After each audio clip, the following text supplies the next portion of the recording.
Преданные приехали из Лос-Анджелеса с несколькими новыми Баларам-мридангами. Это были красочные барабаны, легкие. Всем они очень понравились. Новый барабан Искон.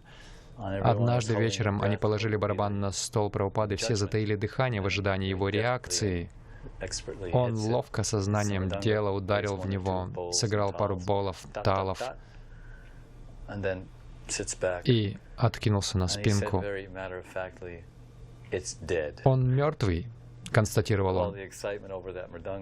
Двумя словами Прабхупада развеял всю эйфорию, витающую вокруг новой мриданги. Она мертвая.